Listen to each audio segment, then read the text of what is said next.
Yes, my name is Lisa Humber, and I am the stage manager on Come From Away in Toronto. And when did you become a stage manager?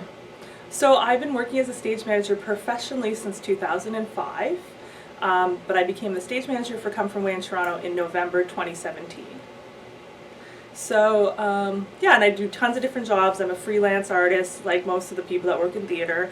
I don't belong to the theater, to the company. I work all over the place, and I've worked all over Canada and in lots of places in Europe, and I do lots of different work. And thankfully, I get to work on big musicals often. I've done that a lot, so that's very good. But working on Come From Away is definitely a very unique experience, unlike anything I've ever done before in my life. So that's very cool. And why did you decide to become a stage manager? Like, when did you even find out about this occupation? So I went to college. Technical theater production is the program I went to, Humber College. I know my last name is Humber and I went to Humber College, but I did some community theater in the hometown that I came from, which is called Sudbury, 5 hours north of here, small town in northern Ontario. And I did some community theater there in my late teens, like I think 17, 18, 19, but always I always was on stage, like as a singer, and I played music, and I never wanted to do that professionally, like be on stage, but I liked being involved in the community of theater. And through that, I started being really intrigued by what happened backstage, and I love music, I love sound, so I started working in the sound department and working on that. And then they were like, we need a stage manager, can you do it? I was like, I don't know what a stage manager does, but okay.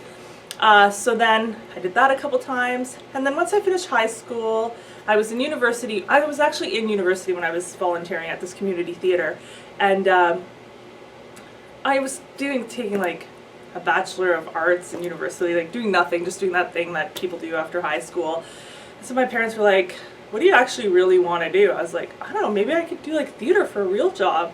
They're like, okay, well, and I was like, I stage managed a little bit, and that was kind of cool. So that's how I went from there. And then I applied to all these different theater schools in Toronto, because I was like, okay, if I'm going to do theater, I want to go to the place in Canada that has the biggest theaters. That's where I'll start. So I applied to all these different places in Toronto, and Humber College took me. I don't know why, because I had no experience. I didn't know what I was doing, but they did. And it was a 2-year program. I graduated from there, and I've never had a job that wasn't a stage manager-like job since I finished college in 2005. What exactly do you do as a stage manager? Well, we do different things at different times in the process. So the job that I do during the rehearsal period is different than the job that I do at the tech period, is different than the job that I do in the day-to-day running of the show. And it doesn't matter what size the show is, if the show has $1 million budgets with thousands of people coming to see it every night, or $100 budgets with 50 people coming to see it every night. The skill set is the exact same.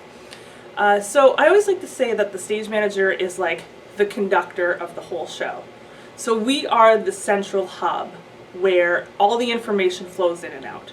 We are also the hub where the artistic side of a show and the technical side of a show kind of meet. And we're that person who helps facilitate everything. And a lot of people will view or think, and I am not one of these people, that stage managers are more like administrators or people that do paperwork. I actually think we're artists, 100%. And we are also the facilitators of the art. We help execute the art. So that's kind of like the big, broad, to me, definition of what a stage manager does.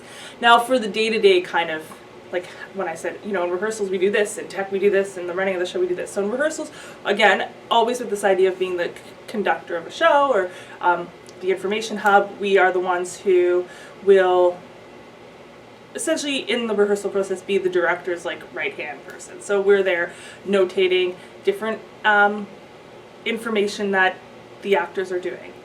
That could be so far as every single move that they do on stage, which is called taking down blocking, or as simple as just entrances and exits and tracking where the different props go and the costumes and all that sort of stuff. Because again, theater is an interesting thing, because everything starts as an idea on a piece of paper, and everyone has their ideas, and it's all on a piece of paper, and then people get together and they start taking these ideas on a piece of paper, and they all have their different ideas. They start putting them together, but they need someone who's going to take all the different ideas and make sure that it's all notated and written down. So we do that. We take care of a lot of the scheduling, kind of the day-to-day ins and outs of the rehearsal. Even here, like, we still rehearse this show once a week, and we take care of all that kind of scheduling for that. We take care of, once the show is starting to take a form outside of a rehearsal hall where, you know, the actors and the director and the creative personnel involved in the show have kind of made things happen, the show then moves to the stage where we start getting all of the other physical elements that fill in the show. So in that part, we'll take all this information that we've gathered during the rehearsal process, and hopefully we've given it out to the right people, and then we start putting everything together. So that's when the sets come in, and the lighting, and the sound, and the costumes, and we kind of like are the overseers of the big picture to make sure that all of these different things are coming together the way that they're supposed to. And then in the running of the show, that is actually literally running the show. There's a few different jobs, and they all fall under the umbrella of stage manager. There's usually a stage manager on the deck, or an ASM, assistant stage manager, who takes care of all the physical things that happen backstage. So if an actor has to exit and do a costume quick change, they're there to make sure that that happens. Or if, you know, an actor needs to grab a prop, or if a crew person needs to move a piece of scenery backstage, the stage manager on deck will be there to make sure that that's happening. Now then there's the stage manager who's calling the show. Calling the show is the person who is essentially telling all of the operators that are fulfilling the vision of the designers to go, literally saying the word go. So that's when the lights will change and when the sound will happen, and if there's scenery or pieces that are flying in or out or moving around, that all happens from the calling stage manager. And then other things that we do, of course, include just maintaining the flow and the energy of the show, and just essentially any decision that needs to happen on stage, the stage manager is the one leading that or making those decisions or being accountable to that. So that's kind of, in a nutshell, what a stage manager does. I know that in London only the deputy stage manager is calling the show, and on Broadway everyone on team. So what it's like here in Toronto? So here our system is very much like Broadway. We have a production stage manager, and an assistant stage manager. We all call the show. I'm the primary show caller as a stage manager, so I call 5 to 6 shows a week. The assistant calls 2 a week. The production stage manager here in Toronto calls about 1 a week. So, and we rotate that way. Yeah, so our system is much closer to the Broadway system than the UK system, the DSM and the CSM and, you know, the ASMs, because there, I know in the UK, the ASMs actually physically do all of the prop moves and they do some of the costume changes. Here we're again more of the ones that are facilitating that execution, so we don't actually physically do that the same way as on Broadway. They are more observing and, you know, making sure stuff's happening rather than actually physically doing things. And are you on stage left or front house? I'm calling the show stage left, downstage left, and I would say, like, have you been backstage at Broadway? I would say that you would be pretty, like, surprised by how close the footprint is. Very similar. Our wings are much bigger, not much bigger, but they're bigger than the ones Broadway. We have a crossover so they don't have to run underneath the stage like they have to do there. And I think they call the show from stage left as well, right? So all of those things are taken into consideration in the design of the show. So, and I'm sure if you went to the US National Tour somewhere, they'd probably call the show from downstage left, and, you know, if they can, just because that's the way everything's kind of been laid out. And all of these shows, regardless of where you see it in the world, everything's the same except for the people. It's just the people that are different, right?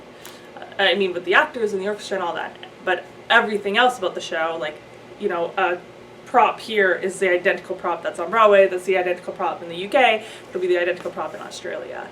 So that's kind of cool. I was always curious, like, if you are calling the show off 4 monitors, how do you know, like, what monitors to look at? Right, so that's something you just have to learn. You have to teach yourself that. You have to take the information that you have and you have to figure out, like, what's the most important thing. So this show's interesting because there's no kill factor on this show. I've called shows that the sets are thousands and thousands of pounds, and if you hit a go on a set piece too early or too late, or things are coordinated, like something will fly in from the air and something else is moving, if you do a little mistake with that, the consequences are massive, huge, like injury, huge, massive. Come From Away doesn't really have that.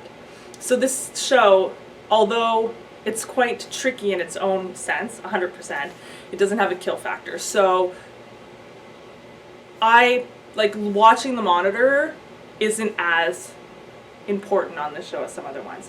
The monitor that I watch the most is the conductor monitor, because it's a musical, and for me, I read music and I'm a musical person, so I do a lot of things off of what the conductor's doing, the same way the musicians in the band would do. But to know which monitor to look at, you just have to figure out like what the priority is and what you're trying to do. So if you're trying to call a light that will come up, 1 second before an actor walks into it, then maybe you would look at and you would look at the monitor that had the front shot, so you can time out like, oh, well, if I call it when they stand right here, then it's going to land perfectly. Just stuff like that, right? So you figure that out, you learn that. And I still learn some things. I'll be like, oh yeah, actually if I just look in real life on the stage, it's way easier than trying to see it on the monitor. Like, so you're constantly getting better and finessing and figuring things out. So How many cues are in Come From Away? a lot. I think there's 784 in and around that. Not all of those are called, but there's over 600 cues called, I'd say. So that's a lot. I never, actually, for a show that's 100 minutes and only one act, I've never called this many lighting cues in my entire life, ever. So thank you, Hal Bankley. But it's a thrill to call because you've seen the show, as you know. Everything is really fast and spot on, and it's like, if you get behind, it looks stupid. You're like, oh, they're all talking in the dark because it's so fast, fast, fast. That's the thing with the show. If you stop and think about something, you probably are making a mistake. You don't have time to stop and think. You just gotta go, go, go. And theater's like that. You just have to trust yourself. You just have to jump off the ledge without the parachute and like hope for the best, but in a good way. What is it like to work with a turntable? It's cool. I mean, it's not the first turntable I've worked with before. I've worked on a few shows with turntables. And so, I mean, it's a cool design element because it allows to transform space and time in a really simple kind of way. So yeah, it's cool. It's not, to me, it's not a foreign thing. It wasn't the first time I ever did it, so it just was another set piece that, did something interesting. What do you like the most about your job? Nothing. No, I'm just kidding. Everything. Well, for me, it's like, I love this idea of collaboration. Like, to me, theater is like a big paint-by-numbers picture. And so, you know what that is? So, everybody has their own number and their own color, and no color or no number is more important than the other. So, and if you're painting a painting and no one's filled in the yellow, it's going to look really weird, right? So I love that collaboration, and I love people coming together, and I love this idea, like, we're so lucky in theater.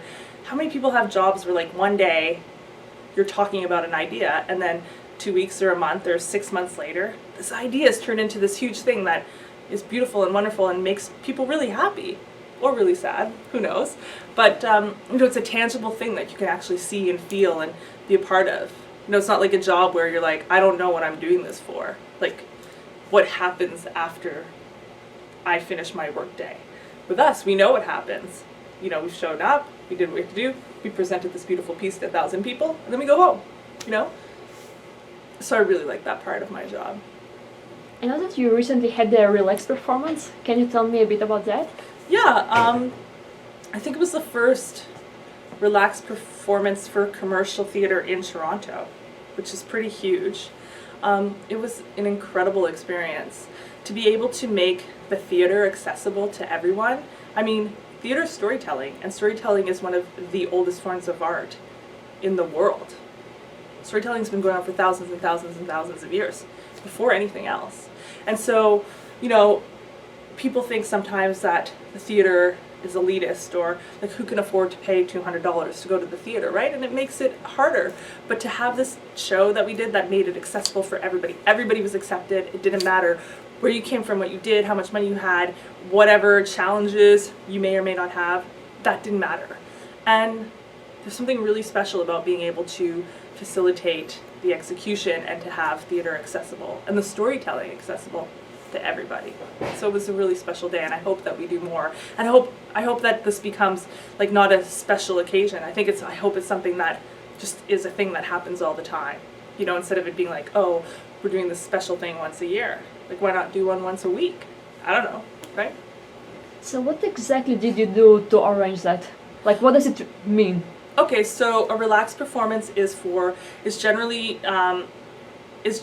created for people that are on the autism spectrum, so, and people with disabilities. And so for the show that we did, for example, we didn't go to total blackout. We had the house lights. House lights are the lights that the audience sit in. They were not totally dark, so people could still see each other. And any really, really loud noises or sound effects, we just brought them down. And we had all of the cast come out at the beginning and introduce themselves and say, hi, my name is, Barb Fulton in real life, and I play a character named Diane, and this is what she looks like, and, these are the different things I'm going to do, and that's it, right? So everybody introduced themselves as real people and then talked about their character.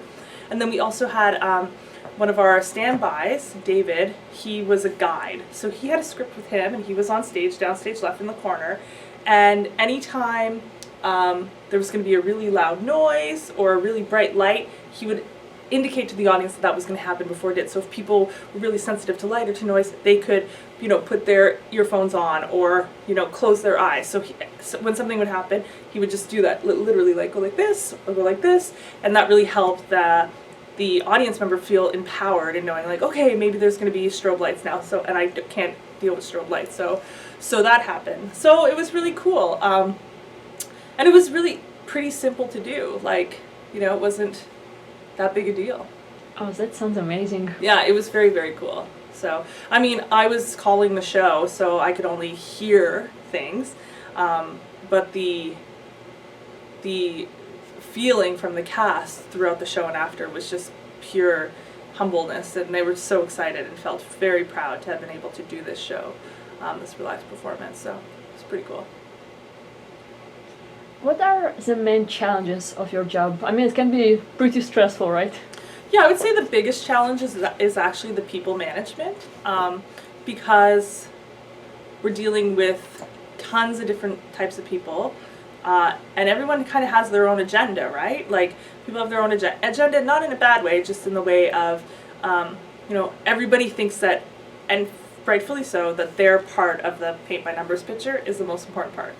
So managing the people is definitely one of the biggest challenges. And as you know, in entertainment and showbiz, you get tons of different kinds of personalities and egos and all of that sort of stuff. So for me, I would say that's the biggest challenge. I mean, the actual work part of it, calling the show and, running the backstage and doing the scheduling, to me, I don't find that challenging. Like, I thrive on that, and I've been doing it for a long time, so that's very cool. Like I said, for me, the biggest challenge is definitely the people management. And it's not a bad challenge, it's just a unique one. What kind of personality do you need to do this job well? It's interesting because a lot of people that go into stage management, I talk about this a lot with younger people, go in and they're quite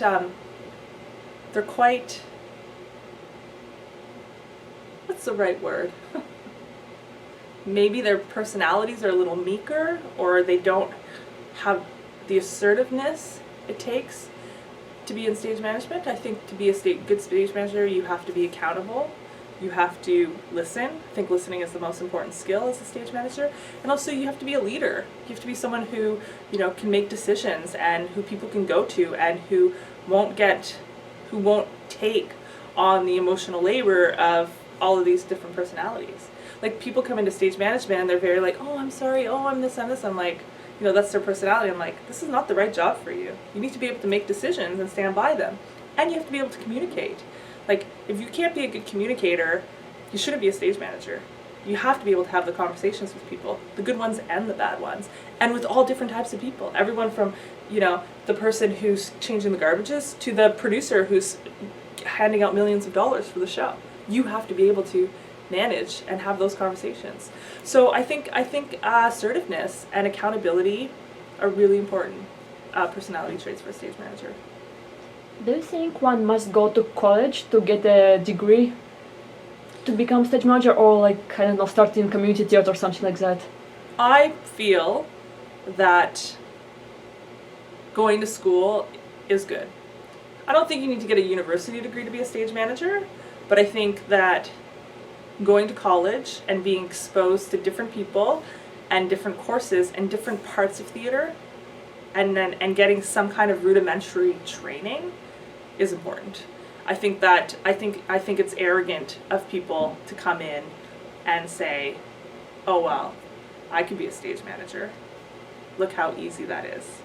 And I think that good stage managers make the job look easy, but it's not necessarily an easy job. So yeah, I think schooling's important. Do I think you need an MFA to be a stage manager? That's not what I'm saying. But do I think that, you should get some kind of more formal training? 100%, I think. And I didn't think that as much before, but as I get older and more I'm in the business, I do feel that. What's in your opinion the most common misconception about being a stage manager? I think that I hate these. These are the terms I hate. When people call the stage manager God of the show, or the hen mother, like the mother who takes care of everyone. Those, to me, there's no place in stage management for that. I hate those terms.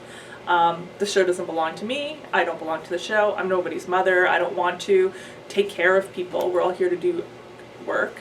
Also, the idea that stage managers aren't artists, that they're glorified administrators, that really pisses me off. Sorry if I'm allowed. I don't know if I'm allowed to say that, but I think that sometimes stage managers are undervalued for the kind of artists that they actually are, and the art and the experience that we can bring to a show. So yeah, those are some of the biggest misconceptions, I think, like this idea of like the mother of the show and or not being considered as much as an artist of other people. And how do you deal with the lack of stability? Like, you never know when the show will close, right? Mm-hmm. That's a good question, but it's like that for any freelance job that you have, right? I'll have some, like this show, I'll have been on a contract with the show since 2017. That's a long time in the freelance world.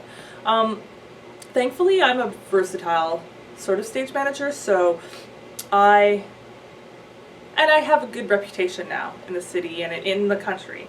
So I work a lot. When I don't work, it's because I've chosen not to.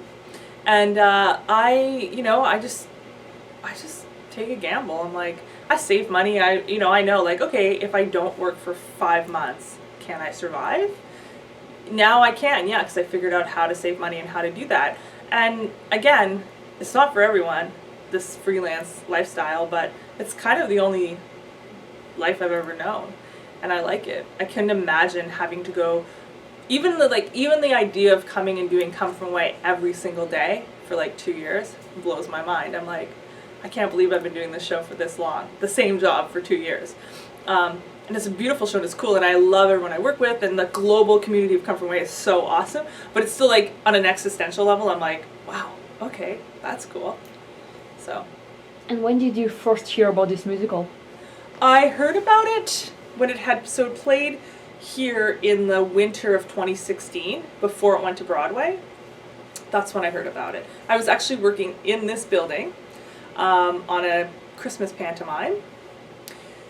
And the director, who's a friend of mine, she came to see Come From Away at the Royal Alex, the pre-Broadway one. And she was like, this show, it's crazy. Like, you will not believe it. And I was like, okay.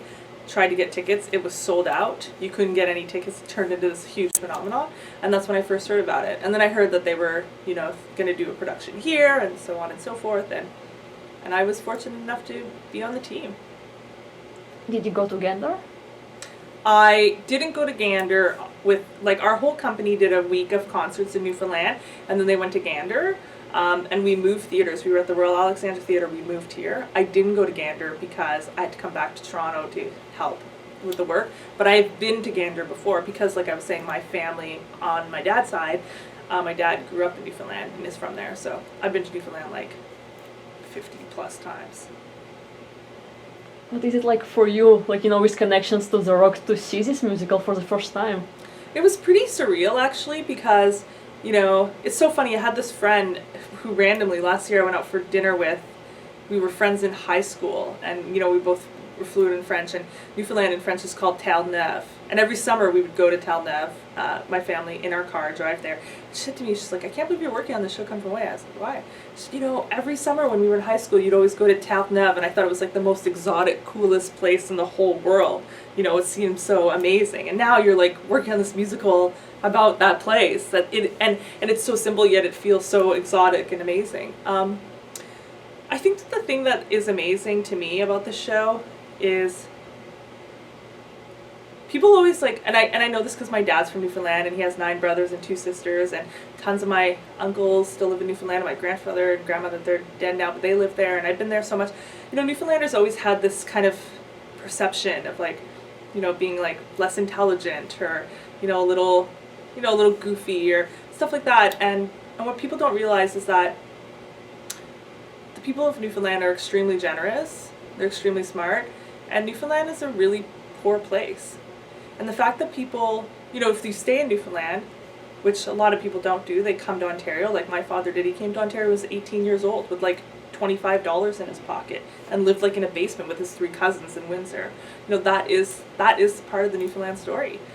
And I think to be able to have this show that's now allowing people in Newfoundland to get this different kind of respect that they never got before, and also to bring money to the province with tourism. And, you know, Newfoundland is like, everybody wants to go to Newfoundland now, and they should. Newfoundland is like unlike anywhere else in the world, right? Like gross moor and icebergs, like everything that you see there.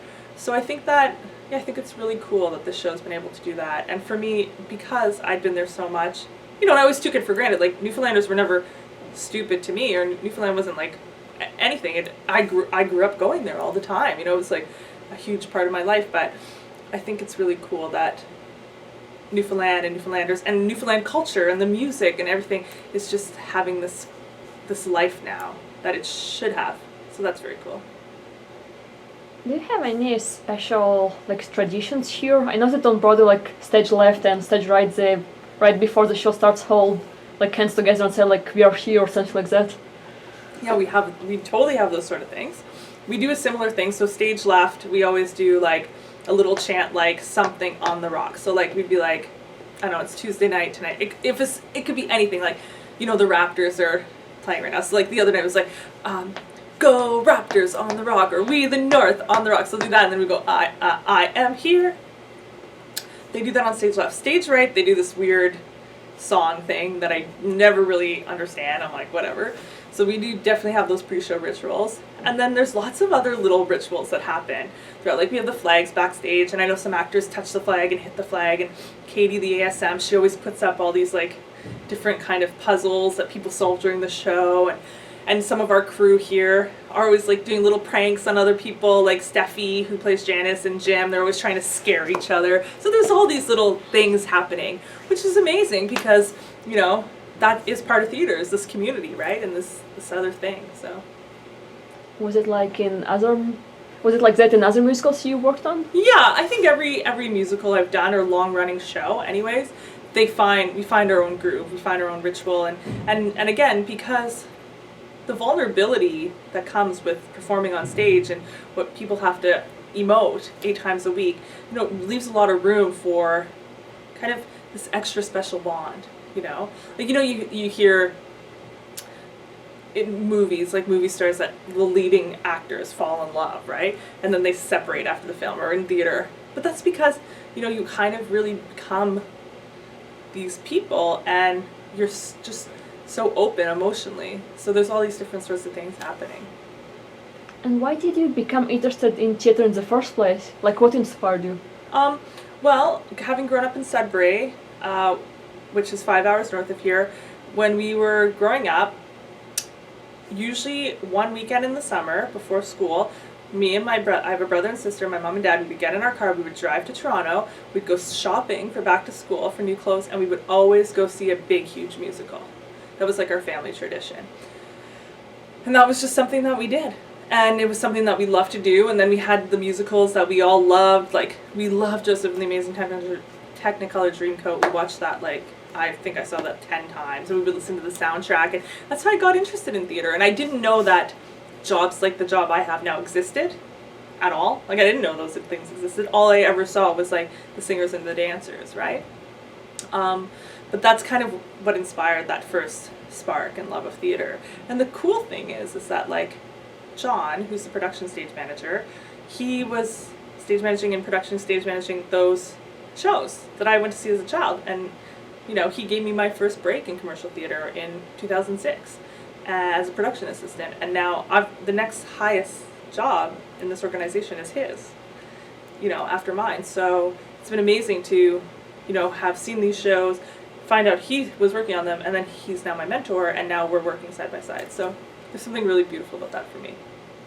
And how did you get that first job, like production assistant? Yeah, so my first like real job, was a production assistant at the Stratford Festival.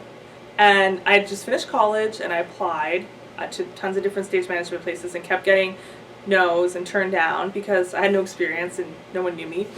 And that year the Stratford Festival was doing a performance, a show in English that they were also translating and doing in French. So they needed someone who worked in the office at the Avon Theatre who could speak French. And that was me. That's why I got the job, because I was a stage manager wannabe, and I also spoke French fluently. Like if I didn't speak French fluently, I don't think I would have gotten that job. But I did. And then you get your first job and you're like, okay at it. Oh, and then you get your second job and then you start meeting new people. This is a really huge business of like who you know and who knows you. And just kind of snowballed from there. And I met John, a friend at the Stratford Festival, introduced me to John and said, you guys should meet. We went for coffee. We met.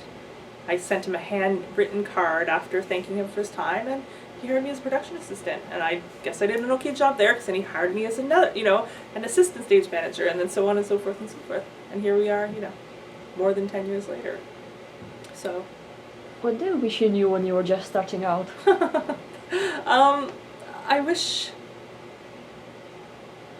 I think that if you really want it, and I guess I always knew this because, you know, I can't picture not being a stage manager or having another job, but I guess what I wish I knew is like, don't take things personally. Like someone's having a bad day or someone freaks out on you, or, you know, you're the one who's like sent, like some of the stuff I did when I was first starting out is like, are you kidding me right now? And I was like, oh, it's because they're punishing me, or that person yelled at me and it hurt my feelings. Don't take any of that personally, because it's not personal towards you. And I think like what makes you a good stage manager is not taking on that emotional labor, to be able to be totally objective, because it's not about you. You know, it's like if someone's yelling at you or freaking out, it's not because they're mad at you or they don't like you. It's just because you're that person that they trust to be able to talk to. And I'm not saying that abuse or being mean or any of that should happen, but it does. Don't take shit personally. Like, okay, whatever. Like, you know, that's what I would have wished I'd known when I first started. I know that now, and you know, it's great, and we have what we have. But that's one of the biggest things, I'd say. Is there anything you would like to talk about? We have about 12 minutes left.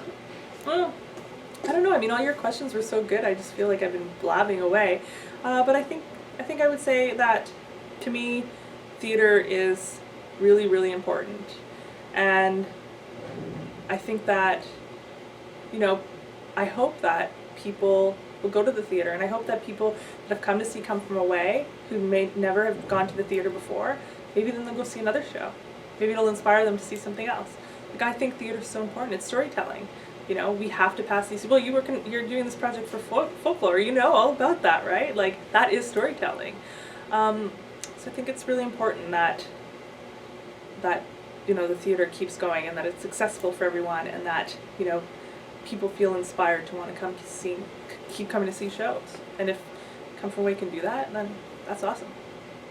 And the last question: if someone wants to become a stage manager, but you know, like he or she are like pretty old, I don't know, 30 or 35 years old, like is it too late? And like how do you get started without like, you know, proper education in this field? I think meet other stage managers, take them out for coffee.